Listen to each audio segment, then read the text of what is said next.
When you picture the American Wild West, your mind probably jumps to dusty shootouts and legendary lawmen. But what if I told you that one of the absolute greatest heroes of that entire era, a man who might have been the inspiration for the most famous cowboy legend of all, has been pretty much forgotten by history? Well, today, we're going to change that. Okay, so we all know the Lone Ranger, right? The masked man, the call of Hi-Yo Silver, the whole deal. But what if that character wasn't just pulled out of thin air? We're about to dive into the incredible true story of a lawman whose life was so amazing, so full of grit and integrity, that a lot of historians are convinced he's the man behind the mask. His name was Bass Reeves. Every legend has an origin story, and the story of Bass Reeves is one for the ages. But it doesn't start with a shiny badge. It starts in bondage. Right, so born in 1838, Bass Reeves began his life enslaved. Back then, the idea that he would one day become one of the most feared and one of the most respected U.S. Marshals in the entire country, well, it was just unimaginable. It tells you everything you need to know about his incredible strength and character. So the real turning point in his life comes around 1862. He'd been forced to serve his enslaver's son in the Confederate Army. When a dispute broke out, some stories say it was over a card game. Things got violent, and Reeves fled. He escaped into what was then called Indian Territory. Basically, he seized his own freedom long before the Emancipation Proclamation made it official. And this time, in Indian Territory, well, it wasn't just a place to hide. It was his training ground. For years, Reeves lived among several Native American tribes. He didn't just coexist. He learned their languages, their customs, and, most importantly, the unbelievable tracking and survival skills that would later make him an absolute legend. After the Civil War, you'd think Reeves might just settle down. And he did, for a bit, with a family and a farm. But the West was still a wild, dangerous place, and a call went out for brave men to pin on a badge and bring some law to the lawless. So in 1875, with his unique knowledge of the territory and his ability to speak multiple languages, he was the perfect guy for the job. And at 6'2", he was a seriously imposing figure. He became one of the very first black men to become a Deputy U.S. Marshal west of the Mississippi River. A true trailblazer. So you might be asking, how good was he at his job? Well, get a load of this number. Over his long career, Bass Reeves arrested more than 3,000 felons. Let that sink in for a second. 3,000. That's just an absolutely staggering number. And get this, he did it in one of the most dangerous jurisdictions on the entire planet. His beat covered 75,000 square miles of what we now call Oklahoma. It was basically a magnet for the most ruthless criminals of the day. He served for 32 years. I mean, that's a lifetime in that line of work. And yeah, while he brought in thousands of outlaws alive, the job was absolutely deadly.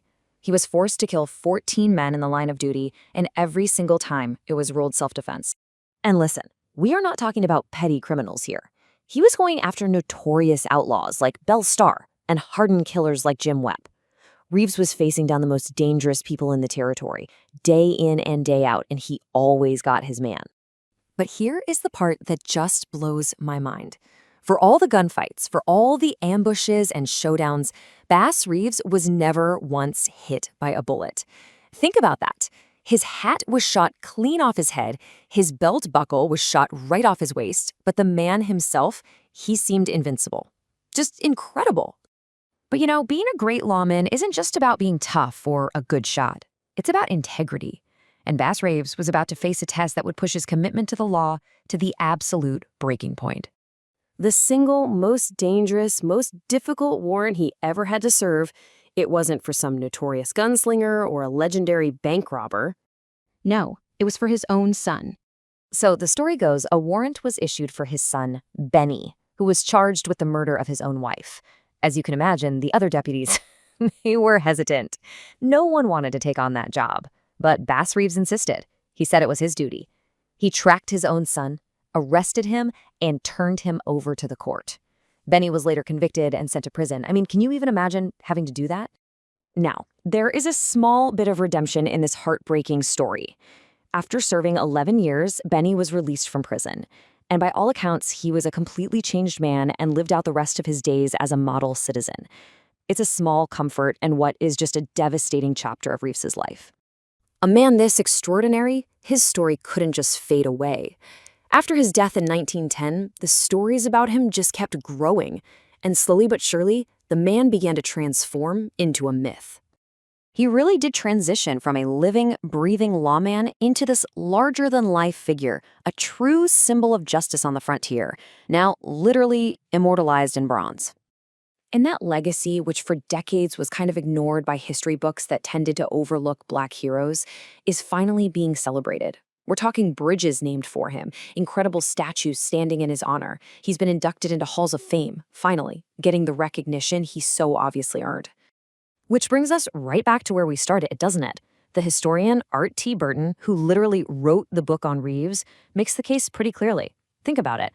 A master of disguise, a man with an unwavering moral code, who often worked with a Native American partner, and who was known for handing out silver coins. I mean, does that sound familiar? And it's not just historians talking about him anymore. Hollywood has finally caught on.